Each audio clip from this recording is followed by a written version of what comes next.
خستہ حال آپ کی خدمت میں آیا۔ بڑا عجیب اس نے سوال کیا، یہ ایسا سوال ہے جو آج تک آپ نے سنا نہیں ہوگا۔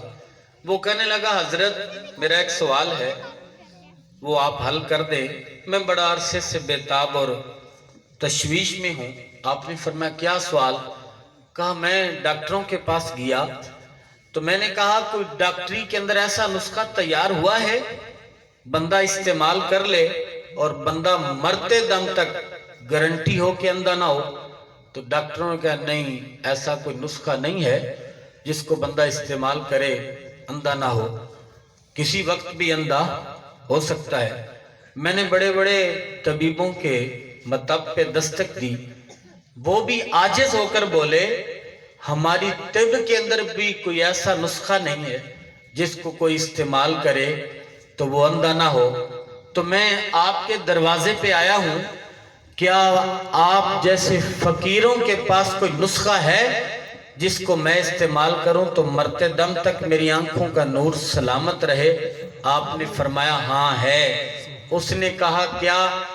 آپ نے ارشاد فرمایا حضور کا جو غلام روزانہ فجر کی نماز کے بعد روزانہ قرآن کی زیارت کرتا رہے وہ مرتے دم تک کبھی نبینا نہیں ہو سکتا۔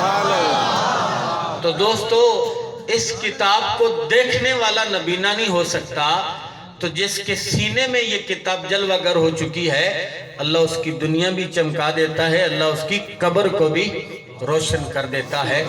تو ذرا اس کے پاس آ کر تو دیکھ، مولا علی بیٹھے تھے تو میرے آقا نے ارشاد فرمایا علی جو قرآن کی کثرت سے تلاوت کرتا ہے، میں اپنی گفتگو کو اختتام کی طرف لے جا رہا ہوں، ارشاد فرمایا رحمت عالم نے اے علی جو آدمی کثرت سے قرآن کی تلاوت کرتا ہے اللہ اس کو 3 سعادتیں اور برکتیں عطا فرماتا ہے۔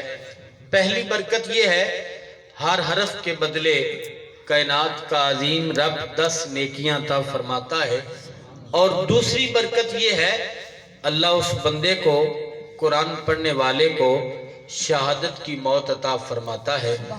دوستو تلوار اٹھا کے میدان جنگ میں جا کے گردن کٹانا یہ تو کسی بہادر کا کام ہے۔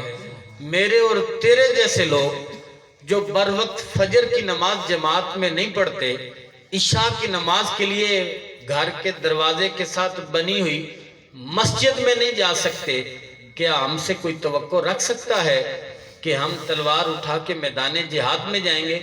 قطعاً ایسا نہیں ہو سکتا۔ لیکن سن رحمت عالم فرماتے ہیں میرے امتی گھبرانا نہ، قرآن پڑھنا تیرا کام ہے اور شہادت دینا رب رحمان کا کام ہے۔ سبحان اللہ۔ یہ دوسرا انعام ہے۔ اور تیسرا انعام کیا ہے؟ شاید اس مجلس میں بھی ایسے لوگ موجود ہوں، کافی لوگوں کو ہم نے روتے ہوئے دیکھا، ہم نے پوچھا کیوں روتے ہو؟